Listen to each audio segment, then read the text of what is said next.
Boa noite, pessoal. É um prazer estar aqui com vocês de novo nesse primeiro ciclo de lives da subseção de Bento Gonçalves da OAB.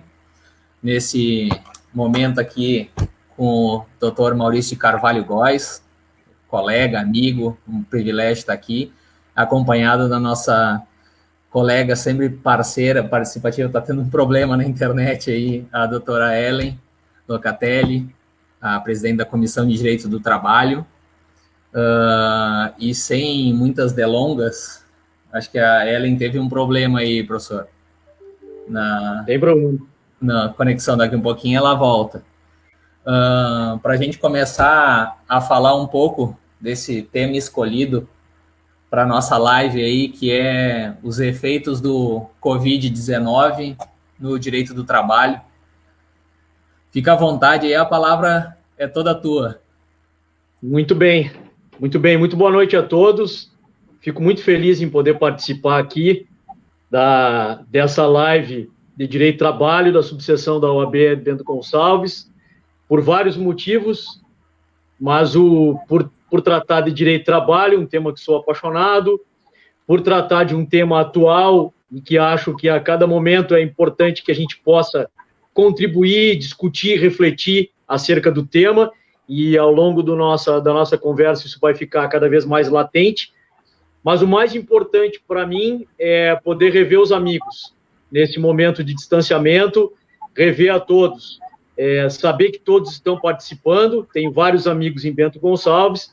Cumprimento a Ellen, que é a presidente da Comissão de Direito do Trabalho, e cumprimento a todos os advogados de Bento, na pessoa do Rodrigo, e aqui me permito chamar de Rodrigo, de Ellen, que são meus amigos.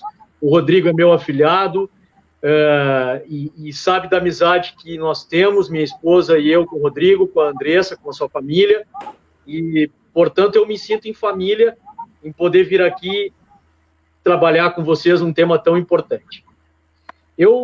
Rodrigo e Ellen, eu queria fazer rapidamente um contexto do nosso bate-papo, que eu acho que é importante.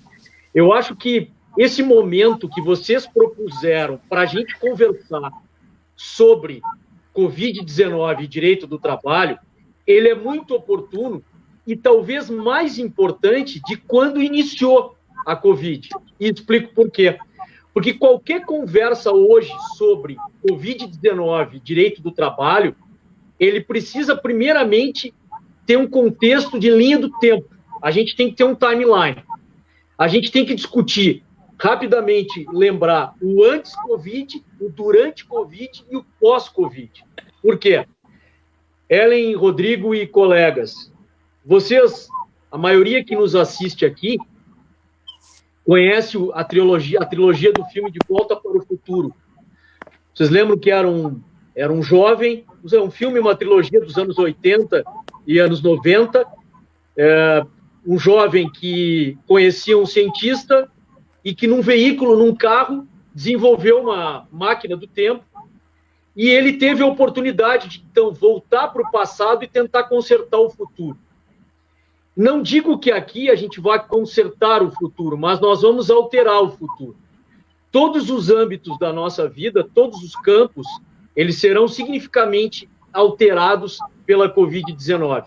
E nas relações de trabalho não é diferente. Imaginem, se eu estabelecer com essa analogia de volta para o futuro, uma linha do tempo, nessa timeline a gente identifica um direito do trabalho arraigado na Constituição Federal e na CLT, que tinha no artigo 503 da CLT uma figura de força maior que estava esquecida, deixava de lado.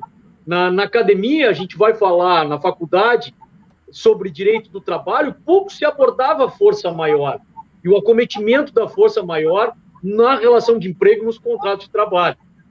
Eis que, então, vem uma pandemia e essa pandemia resgata a figura da força maior.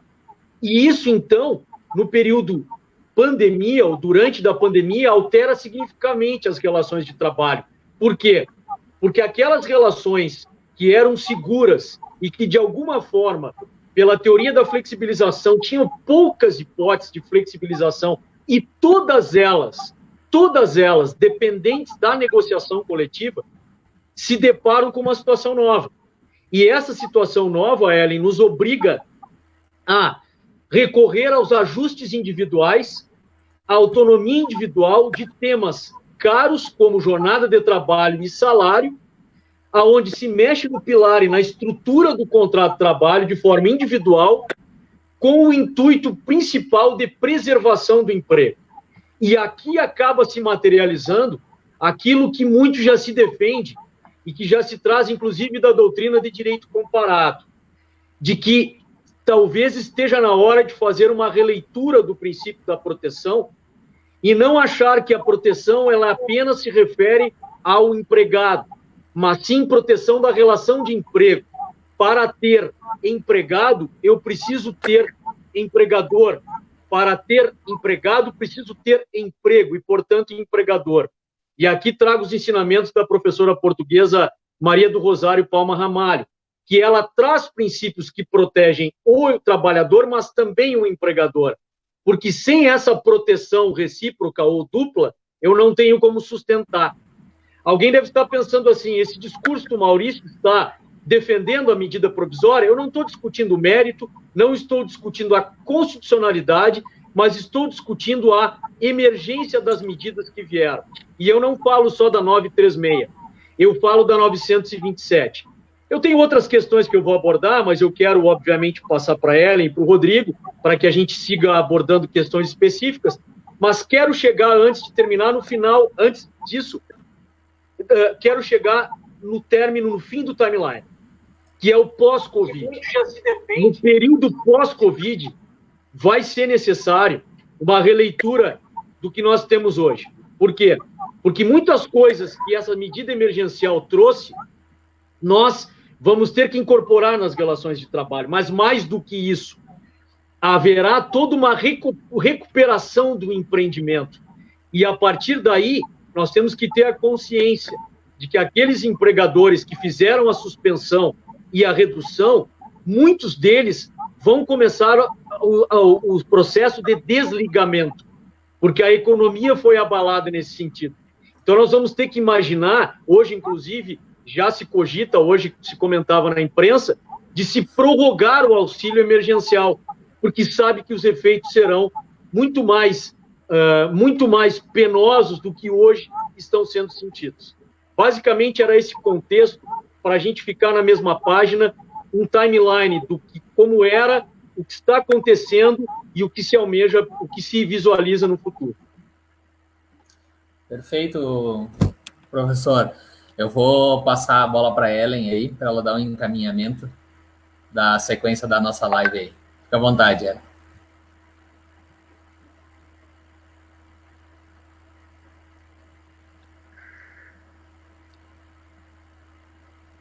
Tá conseguindo ouvir, Ellen?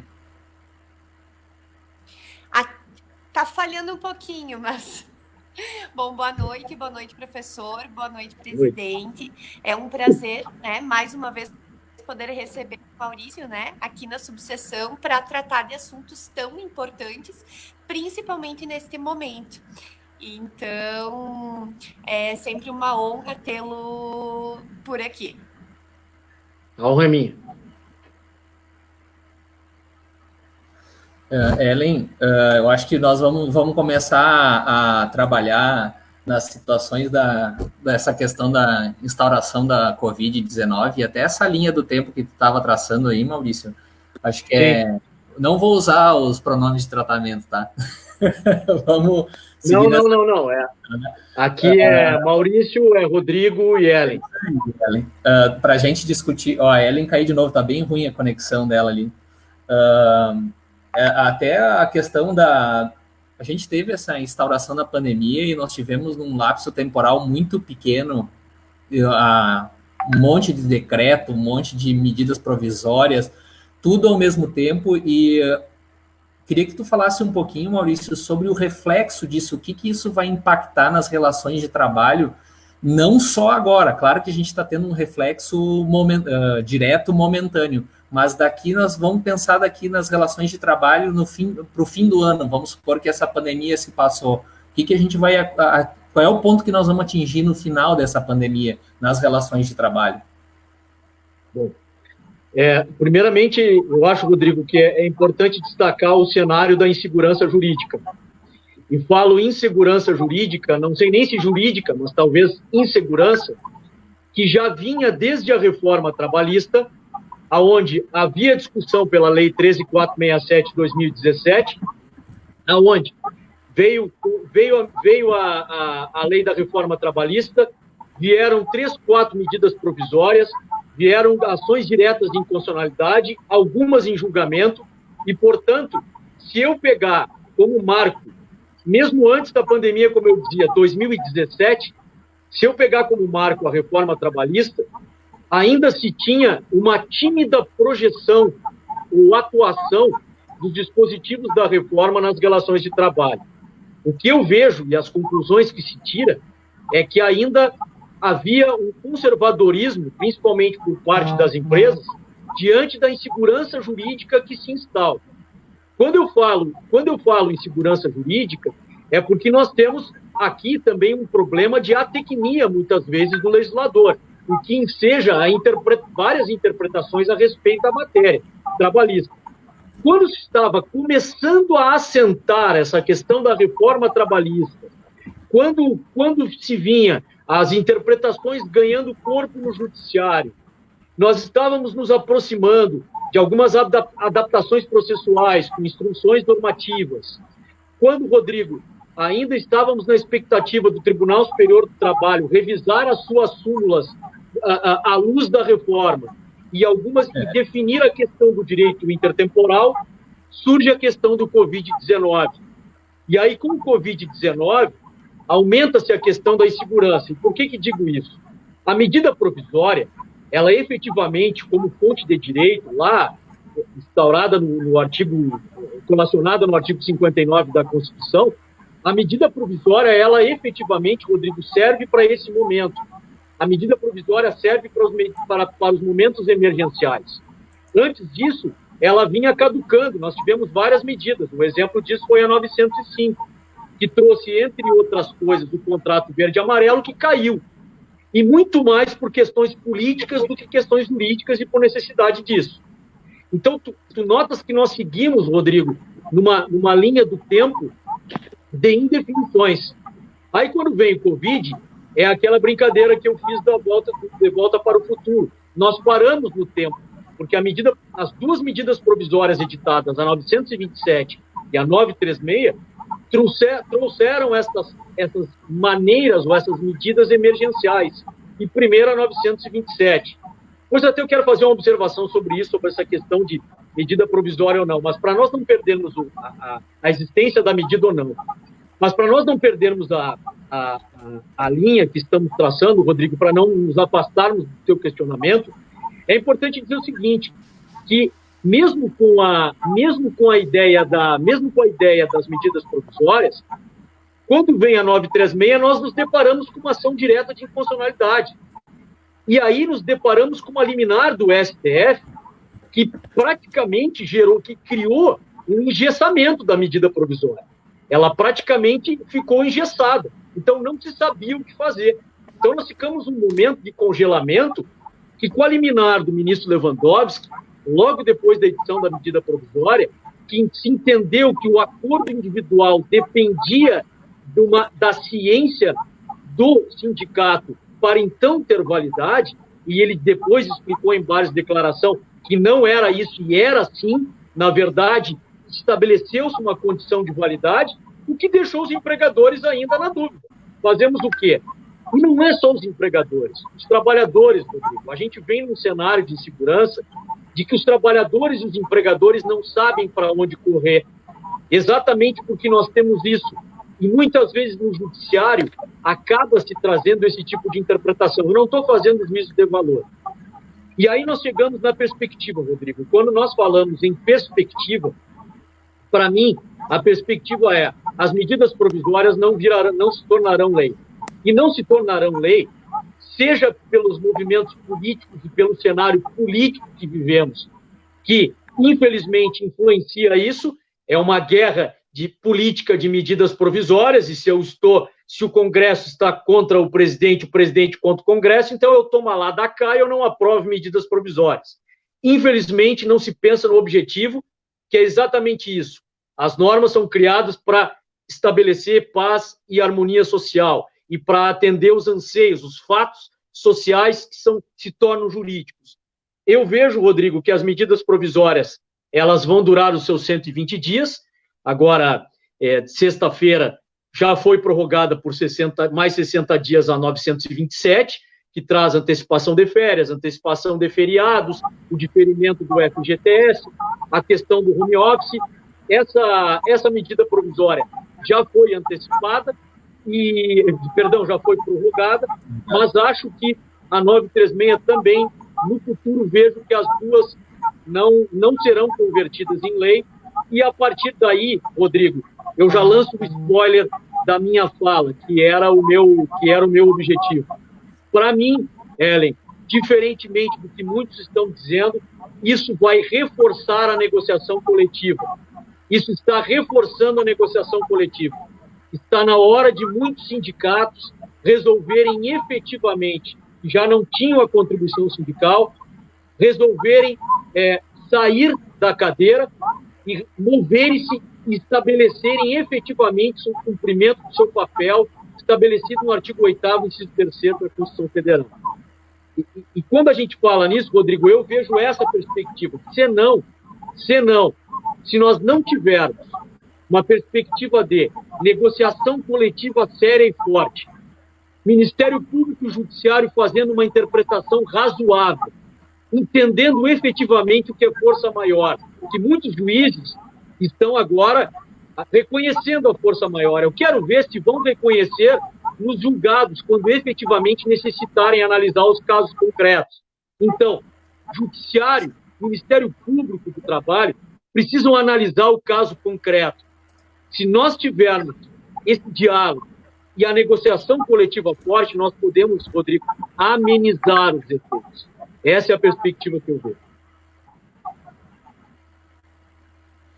Professor, então, isso que tu tá nos falando aqui agora,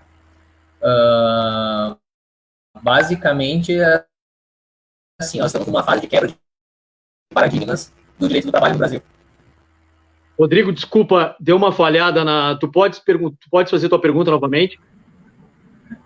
Está bem ruim a ligação aí. Não, isso que tu tá nos falando aqui, então, nós estaríamos num momento no Brasil de quebra de paradigmas do direito do trabalho. Eu acho que nós já sofremos algumas quebras de paradigma. A própria reforma trabalhista trouxe algumas quebras de paradigma, dos paradigmas já quebrados, quando trouxe a ideia do hipersuficiente. E aí, a partir de agora, eu não acho que as medidas provisórias tenham quebrado paradigmas. Eu acho que nós estamos diante, como tu disse, de quebras de paradigmas, a partir do reforço da negociação coletiva. É a partir do acordo coletivo, da convenção coletiva, que vai se tentar analisar o momento e efetivamente albergar as situações que vão aparecer.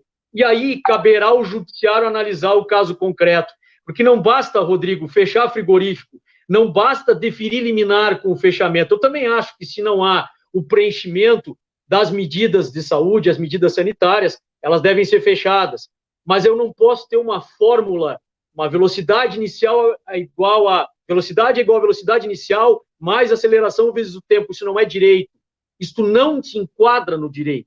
E cada vez mais, essa premissa básica, que é quase um clichê hermenêutico, quando a gente fala análise do caso concreto, mas essa é a verdade. E mais agora, nós temos situações a respeito disso.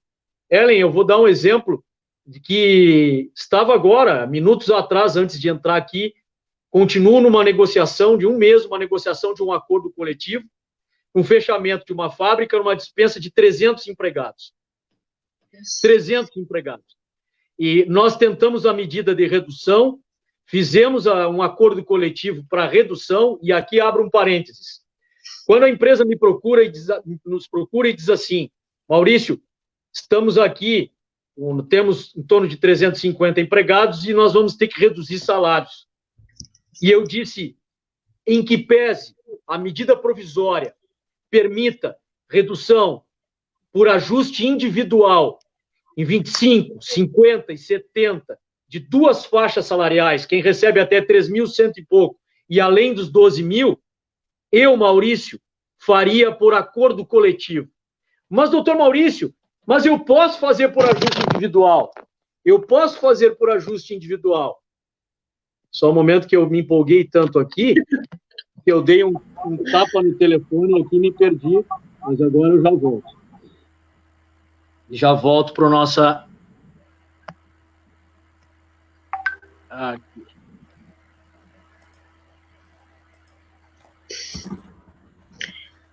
Foi muita emoção. Hoje a coisa está complicada. Não tem problema. Deixa eu só achar aqui o link. Aqui. Ali. Pronto. Como eu dizia para vocês, o empregador questionava. O empregador me questionou, mas Maurício, eu posso fazer a redução por acordo individual? Pode, mas como é o teu relacionamento com o sindicato? Não, é um bom relacionamento, então vamos fazer por negociação coletiva. O artigo 611-A nos abre essa possibilidade, e mesmo com a Constituição Federal, antes com a Constituição Federal no artigo 7º, a previsão era de negociação coletiva. Vamos atuar com a negociação coletiva. Ellen, o que aconteceu? Fizemos o acordo, o sindicato foi sensível, um mês depois, menos de 30 dias depois, foi procurado o sindicato e foi dito ao sindicato, não temos como...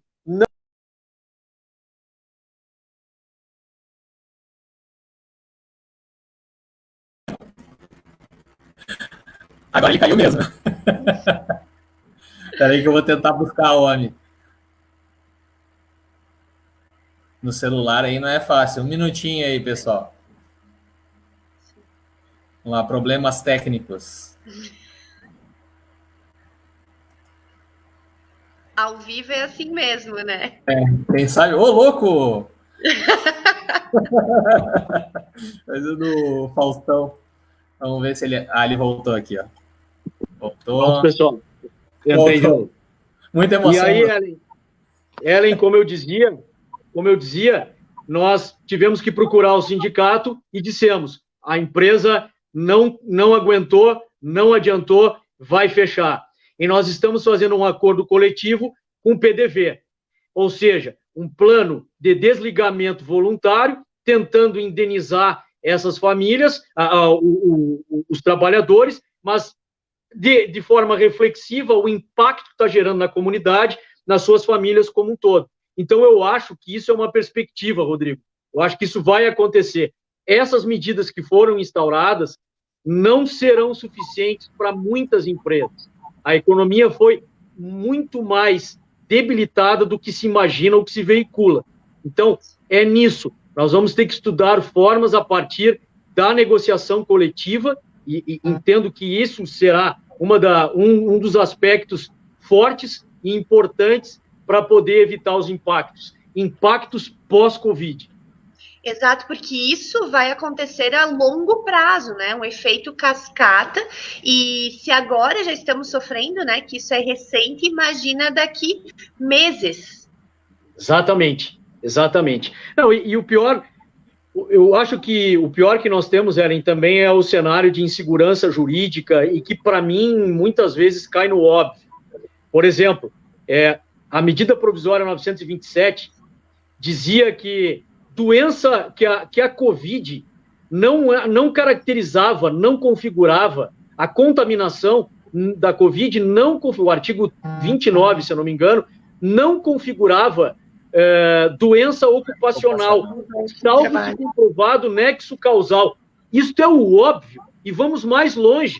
O artigo 22, o artigo 21 da Lei 8.213 diz que, bem pior, há uma presunção. Endemia não é doença considerada doença do trabalho, a não ser que seja comprovada. Só que tem um problema, não se trata de nexo causal, se trata de nexo epidemiológico. Então, qual é o problema de tudo isso? O problema é que nós temos as atecnias do nosso legislador que geram confusões, que geram insegurança e interpretações que muitas vezes levam para um caminho errado e se perde tempo com isso, porque efetivamente tem medidas que podem resolver os impactos. Eu acho, Ellen, sinceramente, que todo mundo comemora a questão do teletrabalho e do home office. Sim. Eu acho que é uma excelente ferramenta, já prevista no 75A, vem a medida provisória específica para a questão do home office, mas eu penso, sinceramente, e vejo até, conversando com todos, que nós também temos uma ligação com a subordinação tradicional. Tem muitas pessoas que dizem isso, eu sinto falta do meu ambiente de trabalho. Então, assim, o home office, ele é uma realidade, mas ele é uma realidade que também deve ser sopesada para cada caso. Porque muitas pessoas enxergam o home office como a solução, uma galinha dos ovos de ouro, como um paraíso, enquanto eu não vejo assim.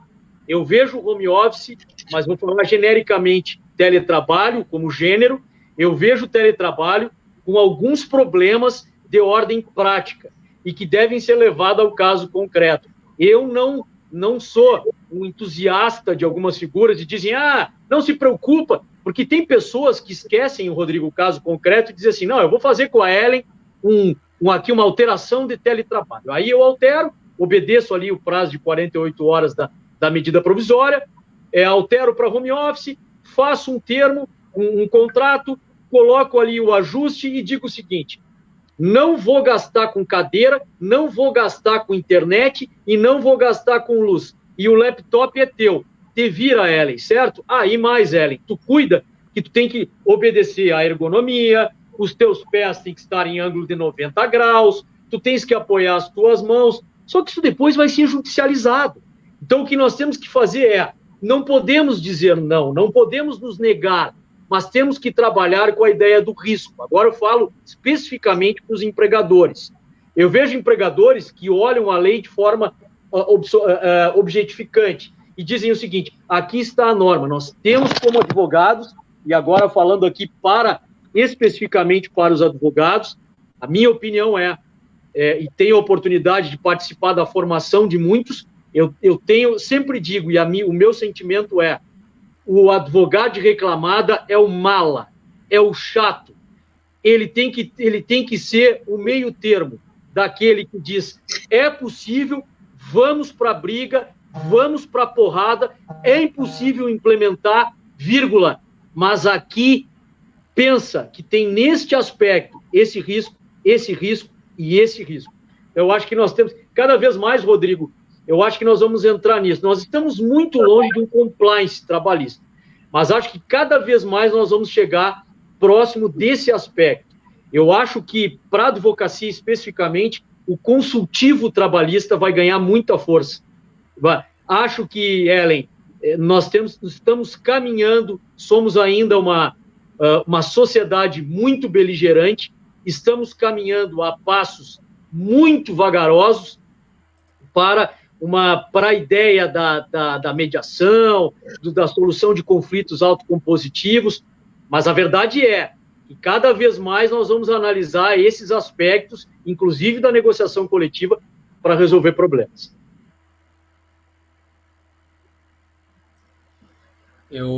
Até o que tu estavas falando aí, professor, da questão da segurança jurídica, vocês me ouvem bem? Com certeza.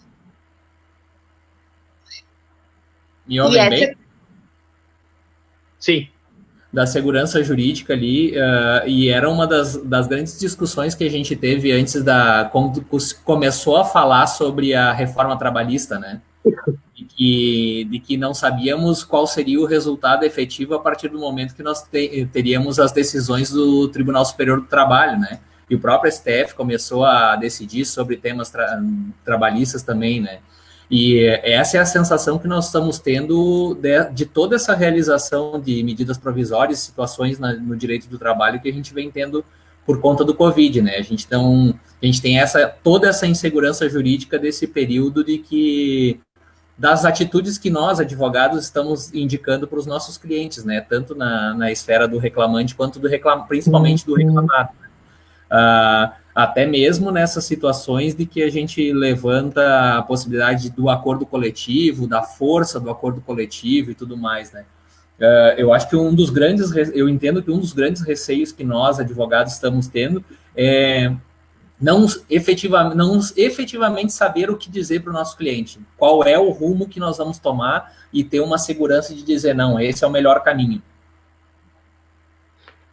Eu concordo, Rodrigo, contigo, concordo integralmente contigo, essa é a grande dificuldade, nós temos que ser ousados, mas ousados com os pés no chão. Então, assim, nós temos que ter cautela. Vamos voltar um pouquinho. Vamos voltar exatamente como tu disseste. Vamos esquecer o Covid e lembrar da reforma trabalhista. Eu desafio a vocês todos aqui, os que estão nos assistindo, todo mundo, eu desafio, eu não vou preencher as duas mãos de pessoas que me disserem aqui, ou vão afirmar, que tiveram acordo extrajudicial homologado na Justiça do Trabalho. Eu tenho a certeza absoluta que eu não tenho 10 pessoas aqui que nos assistindo, 10 advogados que dizem assim, conseguimos homologar acordo extrajudicial. Eu consegui 2, e um inusitado. Mas depois posso explicar. O que eu quero dizer com isso? Que há esta restrição do acordo extrajudicial. Rodrigo, por quê? Porque quando alguém me procura e diz assim, olha só, eu tenho um cara que trabalhou 20 anos para mim e quero fazer um acordo para não reconhecer o vínculo. Podemos fazer? Podemos. Vai ser homologado? No TRT 4, não. No TRT 2, se ele trabalhar em São Paulo, será homologado. No TRT 1, no Rio de Janeiro, depende da vara. Em Minas Gerais, o TRT 3 não vai ser homologado. No TRT 15, nem pensar. No TRT 12, Santa Catarina, é dividido o entendimento. Então, assim, e me parece que aqui isso não é insegurança. Isso me parece que é a possibilidade de interpretação. Por quê, Rodrigo? Porque eu acho que o juiz tem que fazer esse filtro para que o acordo extrajudicial previsto no 855B da CLT não vire um caminho legalizado da lide simulada. Então, assim, a gente tem essas situações e as situações de restrição. E já tivemos casos em que a gente tem que ser ousado, mas tem que alertar desse ponto. Eu acho que nós temos aqui, agora falando de advogado para advogados, nós temos 2 desafios. O primeiro desafio, a questão da relação do cliente em relação, Ellen, a o que fazer. Tanto o trabalhador, que vai se juntar a uma massa de desempregados, ou vai te procurar e vai dizer o seguinte, doutora Ellen, sofri tais e tais medidas. O que acontece? Reduziram o meu salário lá, agora voltou. Mas agora eu mudei de cargo. Agora eu fui para home office. Então, assim, tu vai sofrer isso aí.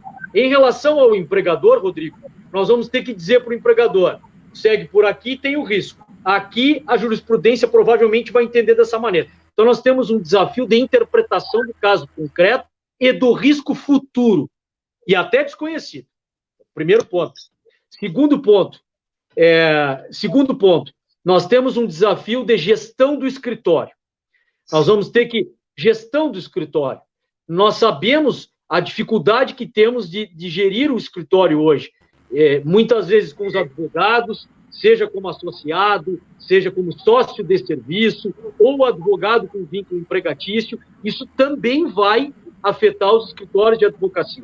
E terceiro aspecto, que eu acho mais importante, a relação contratual com o cliente. Quem aqui de nós já não sofreu pedidos de dilação de pagamento de honorários, isenção de honorários ou redução de honorários? Todos nós aqui temos certeza que sofremos. Então, assim, a grande questão é, nós, como consumidores, também estamos tentando renegociar nossos contratos. E vamos ter que ser lenientes e sensíveis com os nossos clientes. Então, há uma questão importantíssima nisso. Eu queria, Rodrigo, Ellen e Rodrigo, para eu não esquecer, porque eu acho que é um ponto importantíssimo, que eu queria trazer para todos aqui, que é o seguinte. Nós aqui no escritório, no Brasil, nós somos 9 sócios trabalhistas. Quando surgiu o Covid, nós instauramos o que vem religiosamente sendo cumprido, uma reunião de sócios por videoconferência todos os dias às 11 da manhã. Falamos dos mais variados assuntos, seja do escritório, aqui em Porto Alegre somos 2 sócios, eu e o Roberto, seja do escritório, seja de questões que surgem do judiciário, troca de ideias, medidas, orientação aos clientes. E uma coisa que surge, que a gente veio trazendo, foi o seguinte, Ellen e Rodrigo. Antes mesmo da medida provisória 927, quando surgiu o Covid, quando no Brasil começaram as medidas de isolamento, a primeira coisa que nós fizemos, nós temos que olhar para dentro do escritório. Então, nós pegamos e afastamos as pessoas do grupo de risco. Afastamos as pessoas que integravam o grupo de risco. Inclusive 2 da minha equipe. Afastamos. Aí, Ellen, me dei conta que nós precisávamos trabalhar medidas que não estão previstas na lei. E é aí que eu quero chegar. Todos nós que estamos aqui temos que entender que o direito deve dar respostas, independentemente da medida provisória. E não é só o juiz, nós também devemos construir. Se vocês visitarem o nosso site, lá não é propaganda, é apenas um subsídio aqui, não estou fazendo jabá, não estou fazendo nada, mas apenas para corroborar e comprovar o que estou dizendo. Nós fizemos boletins de medidas que entendíamos que os empregadores poderiam se servir nesse período. E algumas vieram a ser contempladas pela medida provisória. Mas o que eu quero dizer com isso? Pessoal, nós nascemos e fomos criados com o princípio da prevenção. Nós sabemos os riscos. As NRs da portaria 3214/78 nos dá lá todos os riscos para a exposição em ambiente insalubre e periculoso. Mas agora nós estamos começando a nos deparar com o que eu trabalhei na minha tese de doutorado, que são riscos que nós não conhecemos. Ellen, nós estamos num ambiente de trabalho onde nós não sabemos se um grupo de trabalhadores, mesmo assintomáticos, está portando o Covid. Como eu devo fazer? Isso não tem cartilha, isso não existe em lugar nenhum. Isto é o quê? Isto é simplesmente fazer uma interpretação sistemática da organização, de normas da Organização Mundial de Saúde, normas da OIT, as portarias da segurança do trabalho, as NRs da portaria 3214/78, a CLT, a Constituição Federal, e dizer o seguinte: vamos trabalhar com prevenção e precaução, vamos nos servir do direito ambiental. Ellen, eu não preciso de norma para estabelecer distanciamento e rodízio entre os trabalhadores, o que o decreto do governador fez ontem. Ontem, nós já orientamos empresas há muito tempo a fazer isso.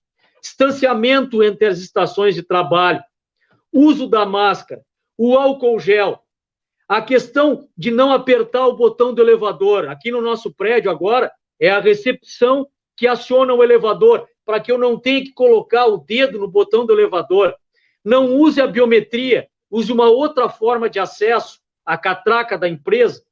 São medidas de prevenção e precaução, porque eu não tenho como saber. E se eu tenho alguém espirrando, se eu tenho alguém com rinite, aí surgem as dúvidas. Como é que eu faço quanto à questão do direito à intimidade? Posso abordar esse trabalhador? É obrigação do empregador abordá-lo? Posso, Rodrigo, medir a temperatura? E se conforme as normas de saúde estiver acima de 37,8, mandar para casa? Mando para casa e digo, vai fazer o exame. Posso fazer isso? Eu entendo que deve fazer isso. E se eu tenho alguém com sintoma, eu devo afastar imediatamente o trabalhador. E eu pergunto a vocês, aonde está isso? Aonde está isso? Nem agora com decreto. Então nós precisamos também, Ellen, ter uma visão, a expressão que os mais jovens usam aí, vocês são mais jovens que eu, mas os mais jovens também usam, que é o pensar fora da caixa. Os educadores contemporâneos usam esse princípio. Pensar fora da caixa. Nós vamos ter que tentar esse equilíbrio. Desculpa, me alonguei demais. Não, imagina. Ellen, fica à vontade aí. Professor, tu sabe que a gente está recebendo uma enxurrada de questionamentos aqui, né? Eu estou recebendo pelo WhatsApp, pelo Facebook, pelo aplicativo aqui. Mas, Ellen, por favor, fica à vontade aí. Certo. Professor, eu gostaria de questionar, né, porque nós temos vários casos de parcelamento de rescisão, né? Em alguns casos é necessário a demissão do funcionário e as empresas estão fazendo esse parcelamento da rescisão com base em alguns dispositivos legais, que em alguns casos se aplica, outros não. Qual é a sua visão quanto a isso? Eu poderia... Na questão do parcelamento da rescisão, muitas empresas estão se amparando no 503 da CLT, na questão da força maior e parcelando a rescisão. Só que eu chamo a atenção para uma questão da força maior. Porque, assim, se a empresa, Ellen, está trabalhando, está funcionando, no meu sentimento e na minha visão, ela não está enquadrada nas situações emergenciais. Se eu ler a medida provisória, eu vou verificar que a medida provisória é para a empresa que se encontra em dificuldade, por exemplo, a questão do banco de horas, por exemplo. Dá para fazer banco de horas de 180 meses. Lê melhor a medida provisória. Para quem estiver fechado, que aí eu faço a projeção do banco de horas em 180, em 18 meses, perdão, em 18 meses. Então, a minha opinião, Ellen, é a seguinte: quer parcelar a rescisória? Chama o sindicato, faz acordo coletivo. Mas a empresa, para parcelar as rescisórias sem a participação do sindicato, até porque pela nova redação do 477A, não precisaria, do 477 da CLT, não precisaria, se não está previsto em norma coletiva, não precisa levar para homologação sindical, eu verificaria se efetivamente eu tenho, como empresa, a comprovação de que eu sofri esses efeitos. Porque eu não descarto a possibilidade de futuramente o trabalhador postular o pagamento da multa do 477, dizendo que as rescisórias foram pagas em 20 parcelas e o empregador não comprovar a situação de força maior. Para aí, Maurício. Força maior está comprovada. Está comprovada? Está comprovado o Covid. Eu quero saber se a empresa foi impactada pela força maior. Eu leio dessa maneira. Sim. Uma outra questão, professor, que eu já tive alguns questionamentos, inclusive quanto comissão de direito do trabalho, né? É como os advogados podem se proteger nesse momento, porque a gente sabe que a gente vai dormir com uma medida provisória, acorda com outra, e toda hora é o empresário, principalmente para quem trabalha com reclamadas, né, é o empresário ligando, pedindo informações, nós passando essas informações, e às vezes por e-mail, e daqui a pouco mudou a legislação. Então, como o advogado ele pode se proteger nesse aspecto?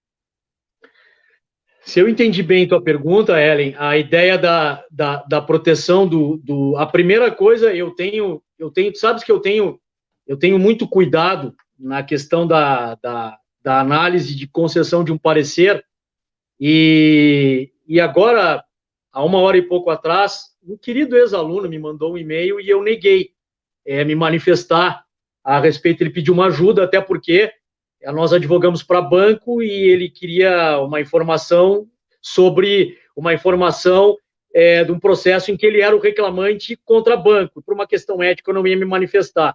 E é aí que eu quero chegar. Nós vamos ter que saber equilibrar a linha da ética, trazendo o aspecto legal e o risco, e, ao mesmo tempo, a blindagem do profissional em relação a até que ponto ele pode prestar essas informações.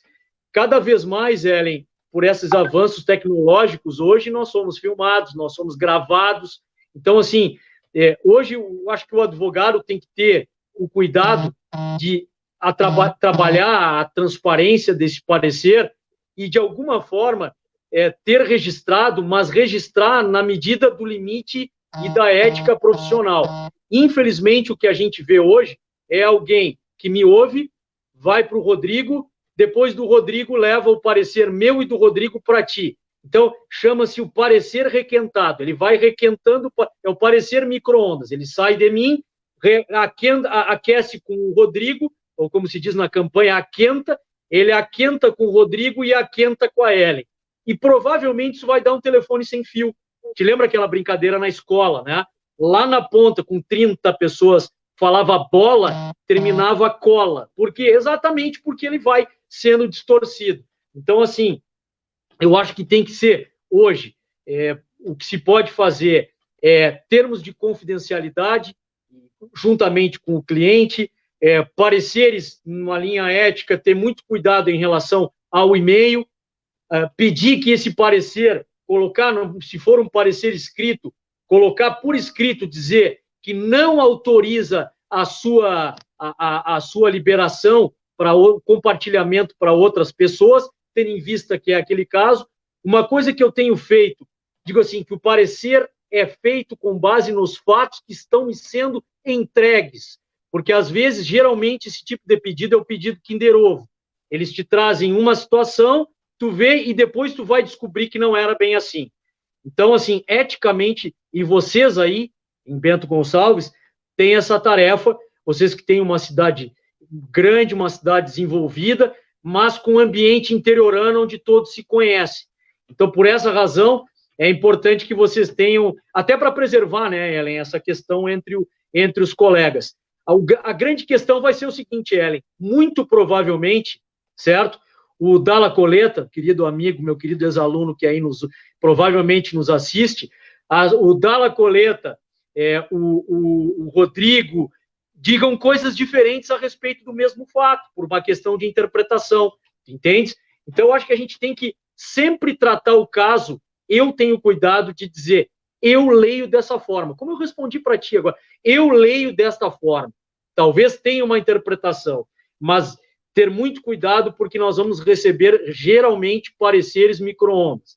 Já passou pela Ellen, já passou pelo Rodrigo, já passou pelo Dalla Coleta e agora vem para mim. Certo.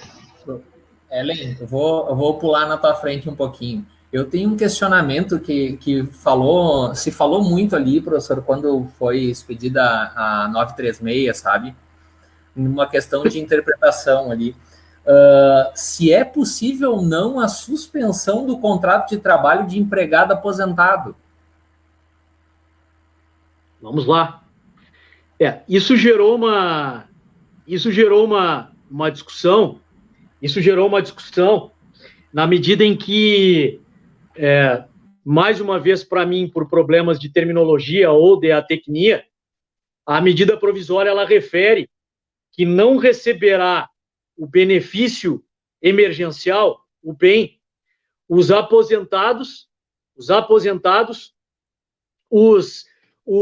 aqueles que já são aposentados. Por quê? Porque aí, então, eles sofreriam a medida, mas não receberiam.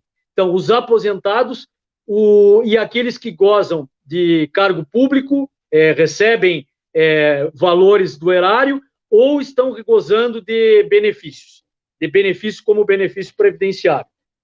Rodrigo, quando eu li essa medida provisória, e ela foi, logo quando ela foi editada por volta de 1 da manhã, e aí sentei e comecei a trabalhar nela, terminei lá por volta de 7 da manhã, a ideia que eu concluí daquilo é que não se podia fazer suspensão do aposentado, porque já que ele não vai receber, não seria aconselhável poder fazer. Os meus sócios aqui, os 8, todos discordaram e entenderam que ali a medida era clara, no sentido de que o aposentado poderia sofrer a medida da suspensão contratual, mas, como ele estaria recebendo, ele estaria sendo, então, suspenso.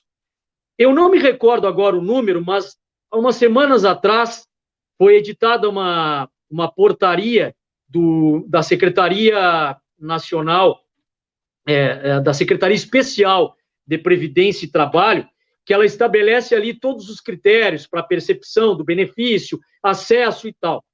E ali ela diz, e ela deixa claro na sua interpretação, que o aposentado não receberá, e por ali dá para se interpretar que o aposentado não poderia ter seu contrato suspenso. Eu tenho sugerido que pense na possibilidade do aposentado suspenso, do aposentado, ao invés de ser inserido na suspensão, na minha leitura, ele deveria ser inserido nas outras opções, Rodrigo, da medida provisória 927. Antecipação de férias, antecipação de feriado, banco de horas, home office. Me parece que se ele não receber, ele não poderia ter a suspensão, porque ele não recebe o benefício. Mas é verdade que a MP não nega. Então, eu posso dizer que eu sou minoritário. A maioria entende que sim. Eu entendo que não poderia suspender o contrato desses. Aí alguns dizem assim, bom, mas então eu não poderia suspender o contrato daqueles que recebem benefício. Não, é diferente, porque esses não estão trabalhando, mas o aposentado está trabalhando. Este é o problema. Aí há um que diz, bom, se ele está trabalhando, alguns que entendem, se ele está trabalhando e recebe aposentadoria, não tem por que receber benefício do governo. Eu acho discutível. Eu tentaria primeiro as alternativas, mas, Rodrigo, a maioria entende que é possível.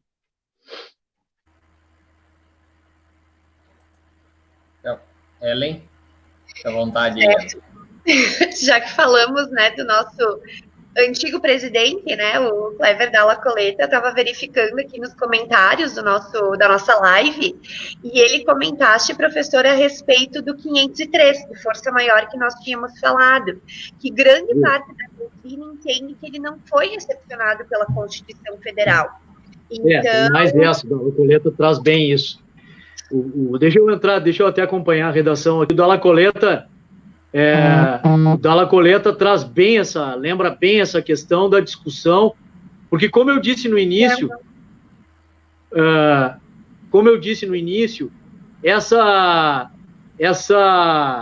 redação do artigo 503 ou 503, ele era um móvel, aquele móvel esquecido, né? Estava completamente esquecido. Quem é que falava em força maior em relação ao artigo 503 da CLT? Era muito difícil se falar nessa questão de força maior, que é diferente caso fortuito. Mas, assim, nem se cogitava disso. A força maior, ela é muito mais viva no Código Civil e não se lembrava disso.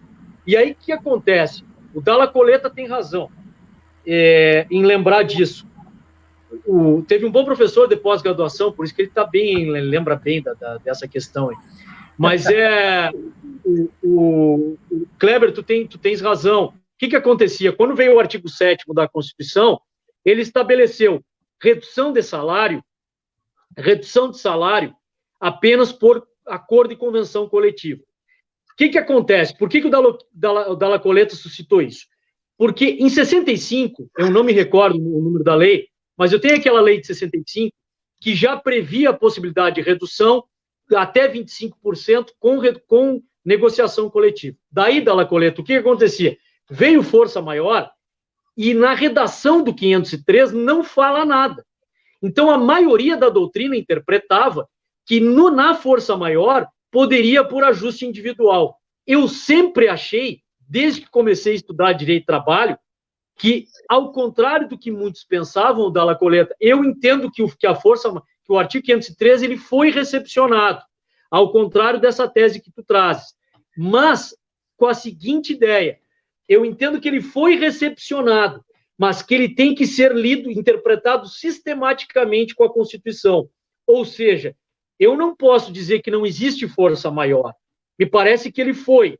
O que não foi recepcionado foi aquele parágrafo que prevê a possibilidade dos 25% e não menciona nada. Eu entendo que ele tem que ser lido com o artigo 7º. E aí entender que força maior precisa de negociação coletiva. Por isso que eu acho temerário simplesmente alegar a força maior. Dalla Coleta, espero ter respondido, ou pelo menos ter comentado a tua resposta. Fico feliz que tu tenhas trazido o questionamento. Professor, eu vou dar uma aceleradinha aqui. O senhor fale rapidamente assim, sobre o impacto da suspensão dos contratos de trabalho no 13º, férias, na concessão do período. Vamos lá. A suspensão, a gente tem que lembrar o que significa a palavra suspensão. Muitas vezes, na prática, a gente acaba confundindo suspensão por interrupção. São coisas completamente diferentes.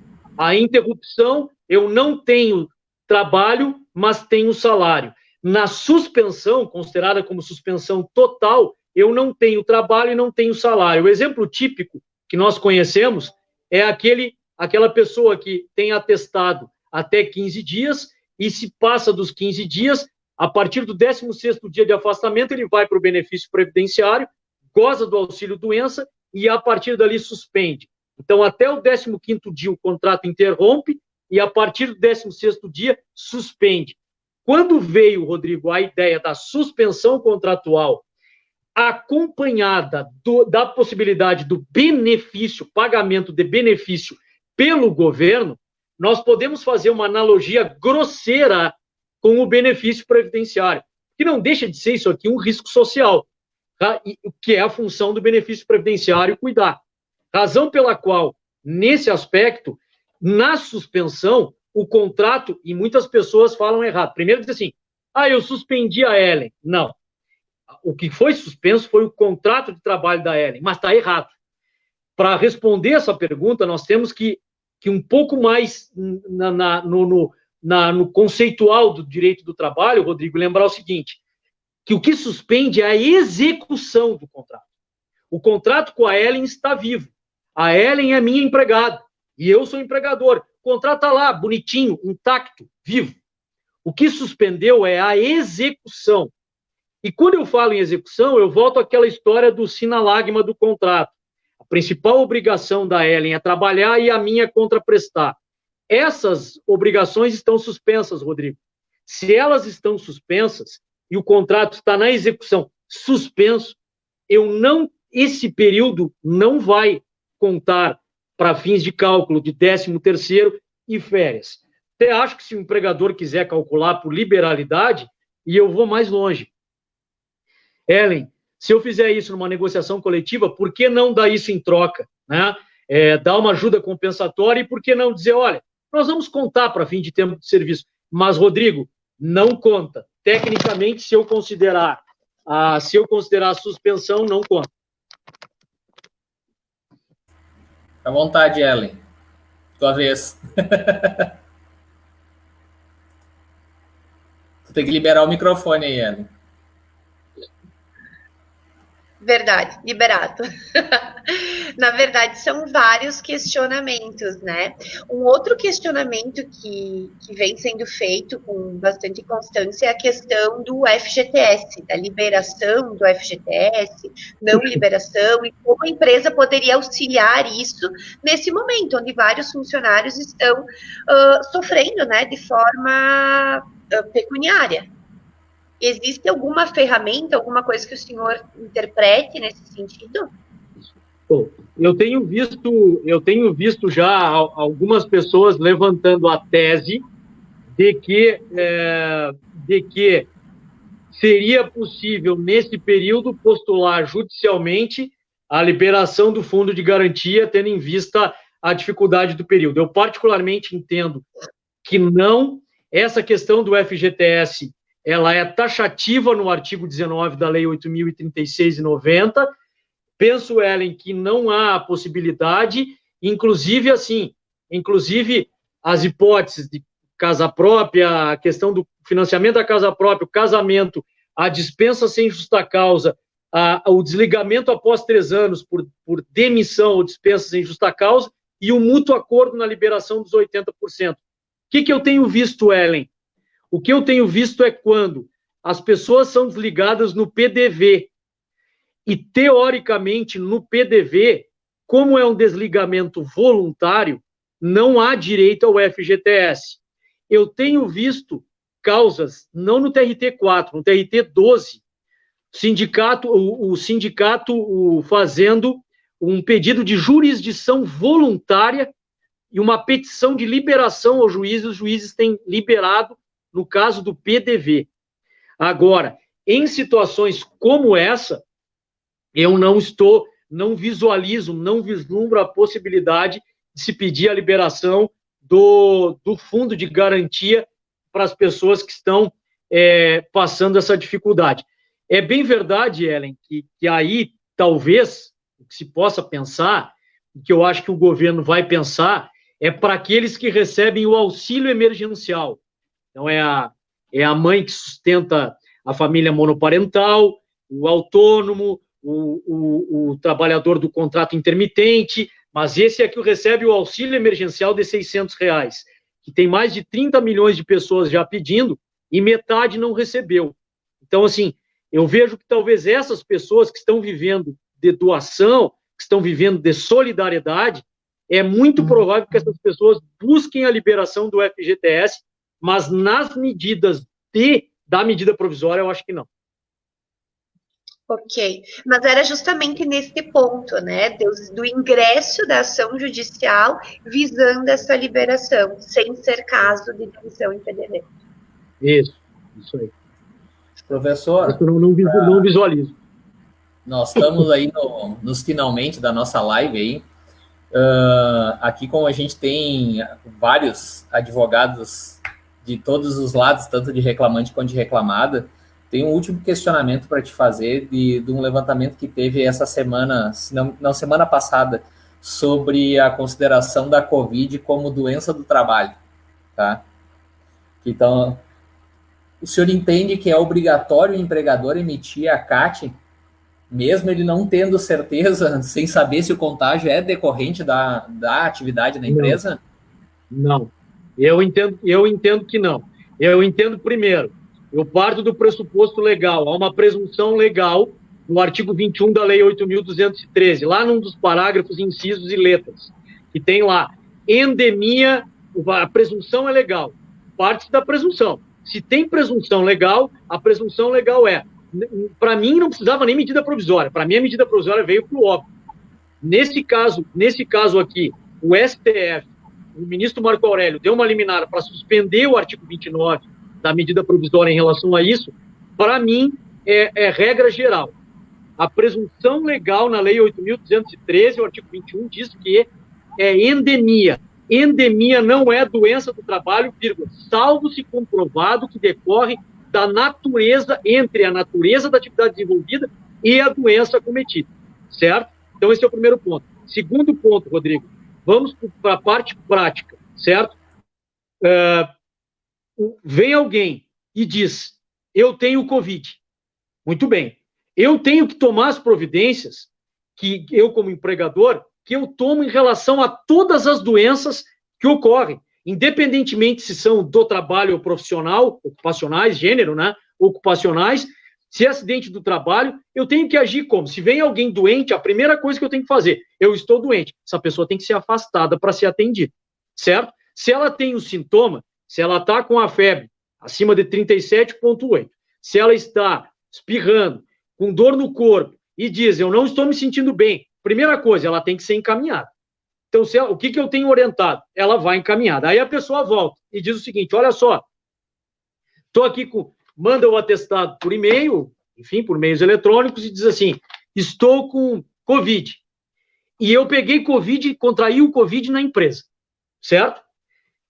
Eu posso até ter situações, principalmente se trabalhar com hospitais, tenho certeza que essa pergunta foi originada nisso, se trabalhar com hospital, com atendimento ao público, com serviços de trabalhos essenciais, que há o maior risco de contrair, de contaminação, claro que há sim essa possibilidade, mas, Rodrigo, se a pessoa dissesse para mim, eu diria, não, em primeiro lugar, nós vamos afastar.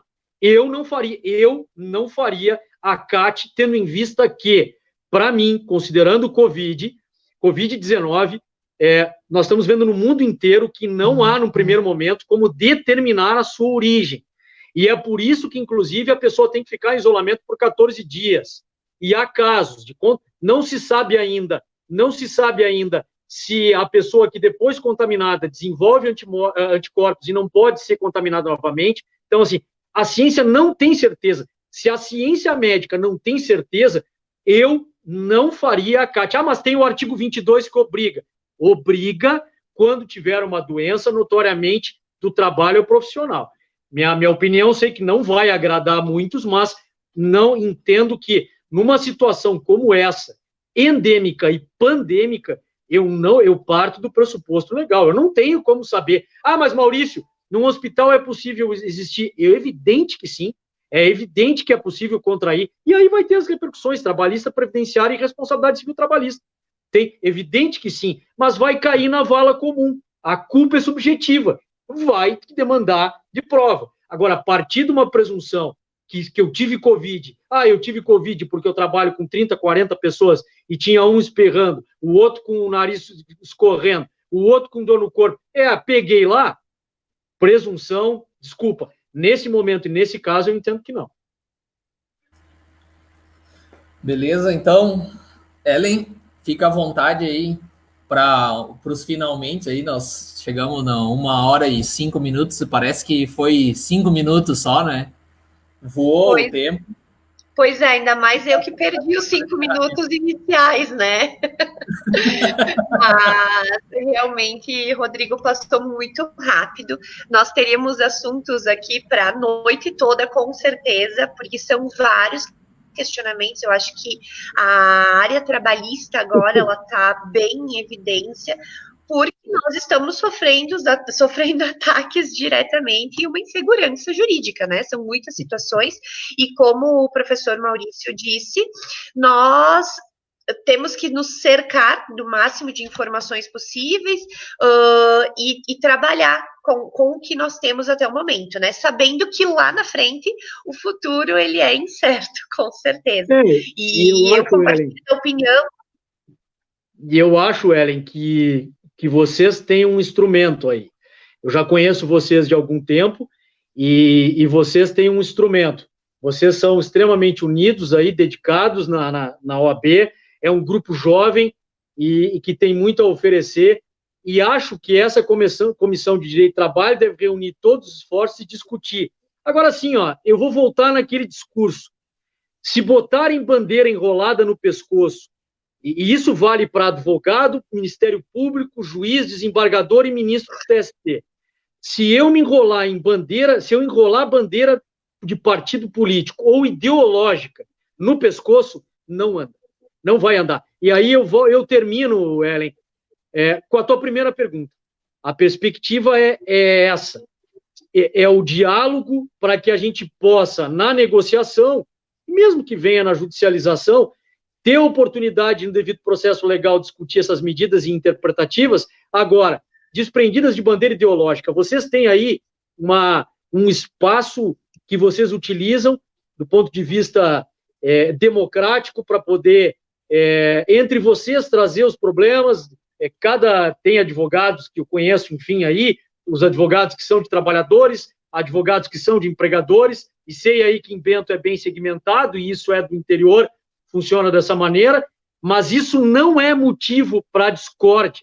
Eu acho que cada um trazendo a sua contribuição, não adianta pendurar a bandeira ideológica e dizer que o trabalhador é vítima e o empregador é vítima. Não, nós temos no meio disso um emprego. Essa é a minha opinião. Eu agradeço, gente, eu agradeço profundamente o fato de poder participar e trazer meus devaneios aqui e saber que ainda tem alguns que conseguem me aturar.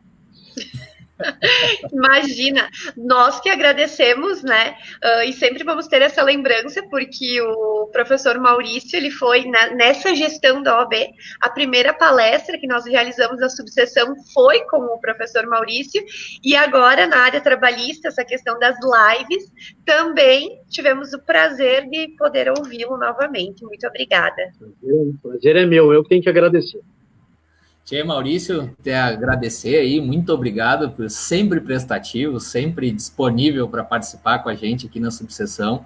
Tenho certeza que todo mundo que acompanhou essa live aqui gostaria de que ficássemos muito mais tempo, né, Ellen, falando sobre o tema. Acho que a gente é um tema extremamente importante. O direito do trabalho, ele foi muito atingido por conta dessa pandemia, né?